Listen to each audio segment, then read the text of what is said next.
오늘 주제가 이제 어떻게 보면 팬데믹 이후의 평화 그리고 국제 협력을 통한 국제 보건 리더십 강화 이 측면이 있습니다.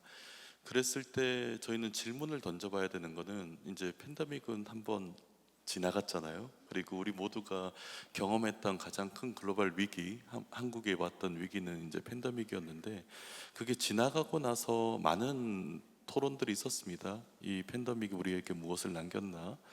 그리고 팬데믹 지금 WHO나 이 글로벌 보건 의료 체계는 팬데믹 이후에 어떤 거버넌스 체계를 갖춰야 될까 이런 얘기들을 많이 해나가고 있습니다. 특히 팬데믹 때 한계에 부딪혔던 이제 글로벌 헬스 전체 전 지구적 거버넌스가 굉장히 망가지고 우리가 분열의 끝자락을 봤죠. 각 백신 문제에 대해서 각국 정부가 서로 이제 백신을 이제 주도권을 놓지 않고, 그리고 전 세계적으로 백신 문제는 가장 고르게 퍼지면 퍼질수록 전체 이제 팬데믹의 가능성이나 이게 팬데믹이 정리되는 가능성 높아지는데, 각 국가가 국경별로 이제 어떤 국가들은 실제 필요량보다 과다하게 이제 백신을 확보하고, 많은 국가들은 이제 제대로 된 기본적인 백신도 가지 못하는 형태로 들어갔었죠.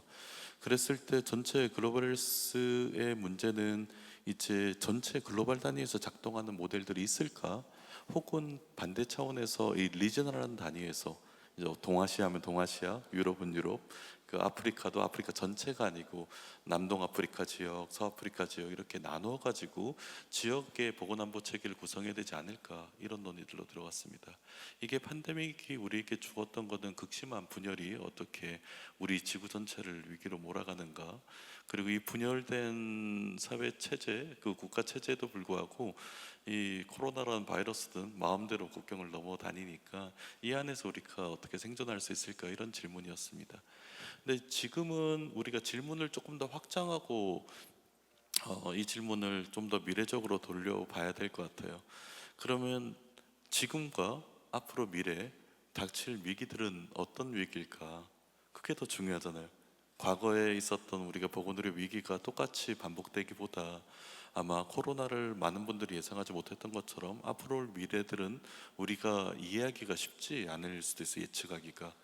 근데 몇 가지 이제 예측할 수 있는 요소들은 있습니다. 언제나 미래든 현재 원형들이 있으니까. 하나는 기후 변화예요.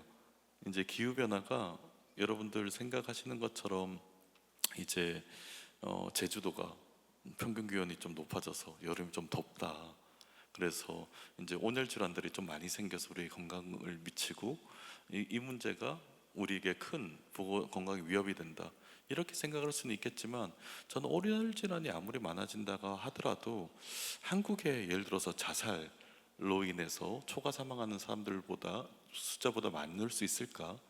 근데 우리가 기후변화는 기후변화 때문에 우리 모든 인류가 위태롭고 대한민국도 마찬가지로 이게 굉장히 큰 위기가 온다고 생각을 하잖아요. 그러니까 우리가 어떻게든 이 탄소 배출량을 낮추려는 노력을 하고 있고, 제주는 특히 그런 노력에서 좀 앞서가는 것 같고. 근데 기후 변화가 사실 우리 인류를 이렇게 큰 위기를 만들거나 아니면 대한민국에 큰 위기를 만들어지는 거는 그냥 단순하게 이제 여름이 좀 더 뜨겁고 이런 문제가 아닙니다. 이제 저희는 연쇄적 충격을 먼저 생각을 해요.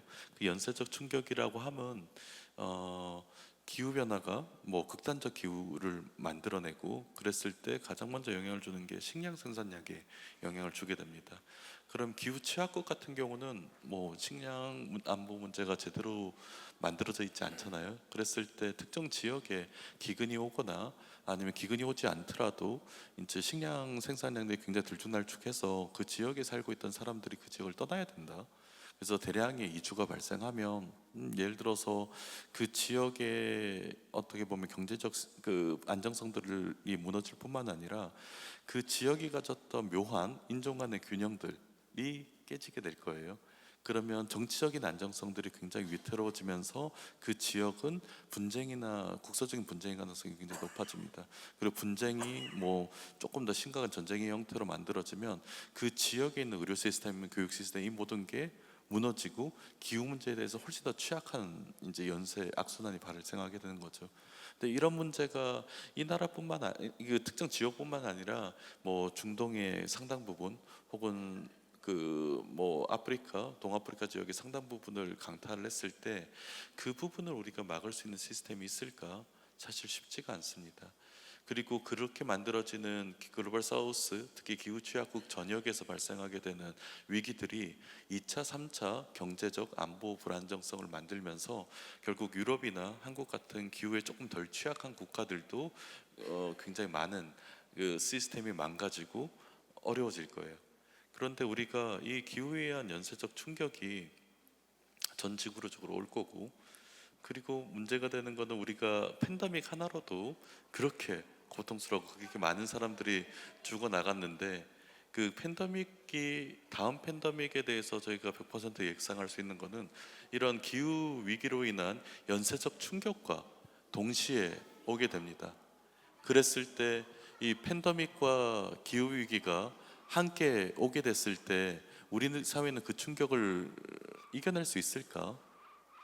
뭐 생각해 보시겠지만 지금 저는 이제 글로벌 위기랑 이제 인도주의 활동가로 지난 20년 동안 일을 했었었는데, 저 같은 글로벌 위기를 현장에도 있었고 연구를 했던 사람들은 단연코 얘기할 수 있는 게, 우리는 이 위기를 막을 시스템이 없습니다. 이 인류는, 이 지구상에는 그런 시스템은 아직 이 회복 탄력적인 시스템은 존재하지 않는 것 같아요. 그런 분명히 굉장히 많은 사람들이 죽을 거고 의료 시스템이 동시에 붕괴될 거고, 이게 우리가 걱정하는 미래의 굉장히 큰 위기 요소들인 거죠. 이랬을 때 저는 여기에 대해서 우리가 어떻게 대응할 수 있을까? 그리고 우리가 그 대응할 수 있는 체계가 없다 하면 왜 없을까? 그랬을 때 그 위기의 많은 요인들, 취약성들은 분열 때문에 오게 된 가능성이 높습니다. 이제 우리는 경제적으로 그리고 문화적으로 전 세계는 거의 연결돼 있잖아요.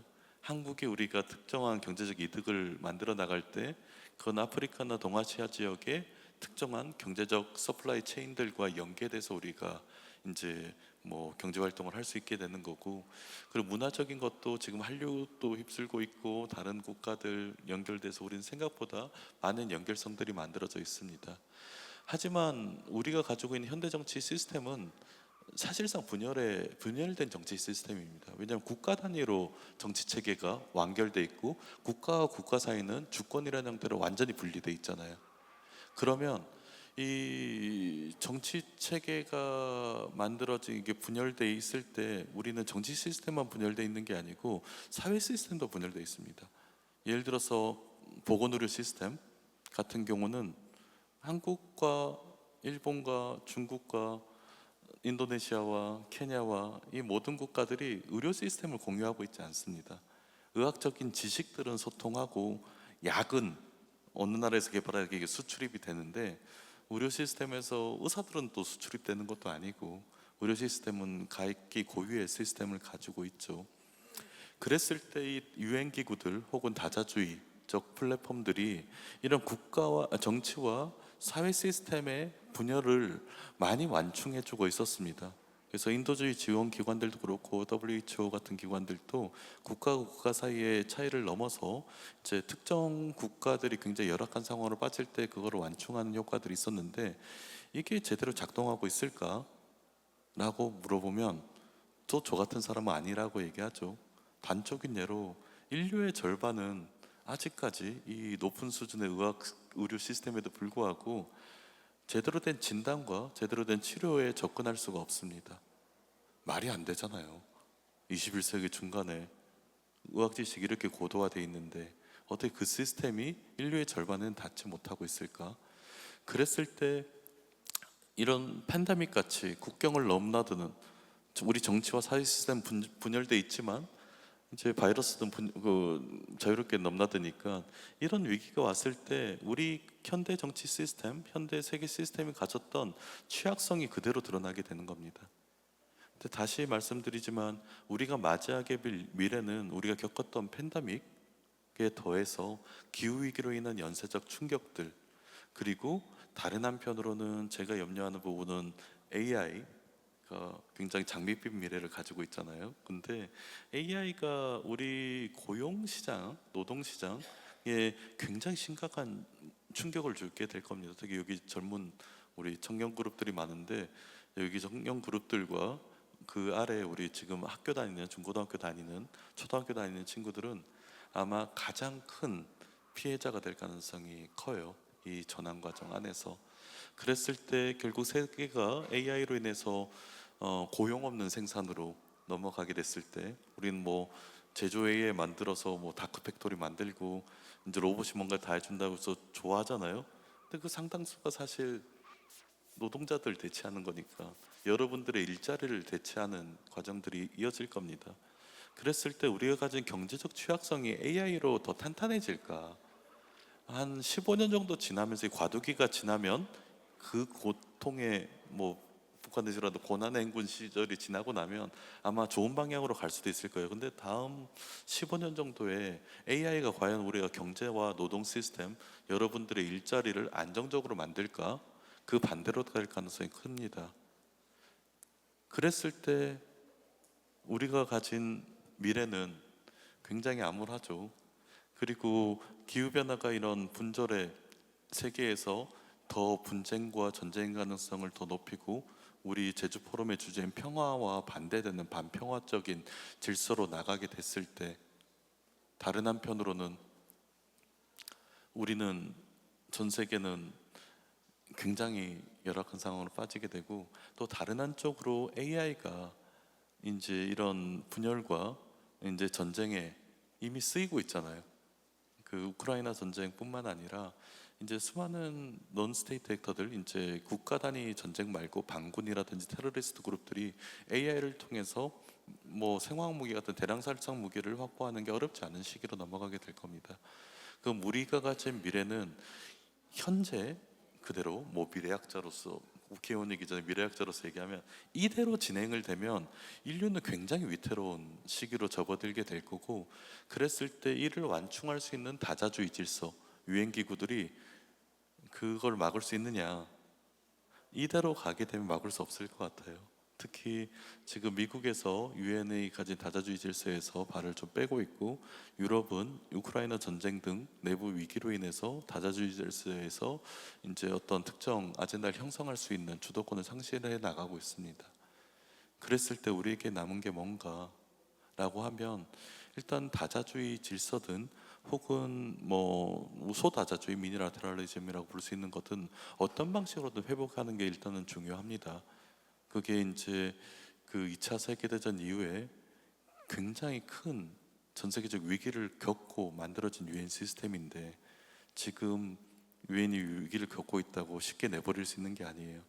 근데 그 위기들을 회복해 나가는 과정들은 아마 미국이나 유럽 같은 전통적 국가들보다는 동아시아나 아니면 다른 지역에 있는 한국과 같은 국가들이 주도를 가질 가능성이 큽니다.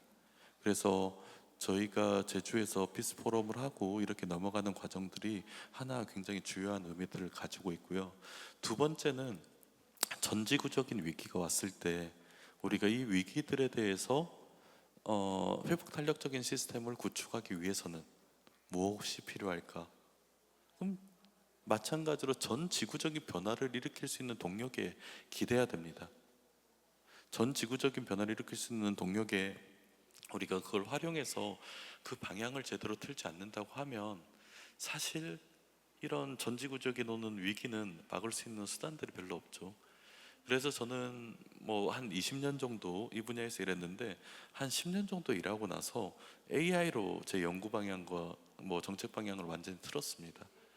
그랬을 때 AI가 줄 수 있는 거는, 하나는 이제 우리가 전통적인 휴먼 인텔리전스 시스템, 인간의 기반에서 만들어진 이 수많은 시스템, 국가, 정치, 사회 시스템은 굉장히 불평등하고, 그거는 휴먼 인텔리전스 시스템을 뭐 개선하기 위해서, 이 불평등을 개선하기 위해서, 인적 자본들을 늘려나가기 위해서 할 수 있는 부분은 뭐 교육 시스템을 제대로 한 20년씩 안정시켜야 되니까 실상 가능하지가 않습니다.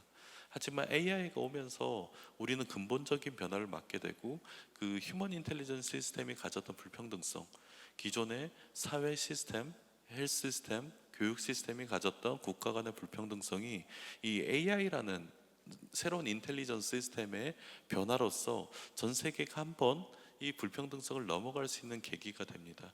그랬을 때 대한민국은 AI 기본 사회라는 정책을 들어보셨잖아요. AI 기본 사회가 결국 인텔리전스 시스템, 의료, 교육, 뭐 금융 이 여기서 가지고 있던 우리가 가진 인텔리전스, 휴먼 인텔리전스 시스템 한계를 AI를 활용해서 넘어가고자 하는 거고, AI는 이때 산업 간의 경쟁이나 혹은 소버린 AI 같이 국가 간의 경쟁하는 형태로 들어가는 게 아니고 퍼블릭 인텔리전스, 공공지능의 형태로 저희 개념을 하고 있습니다.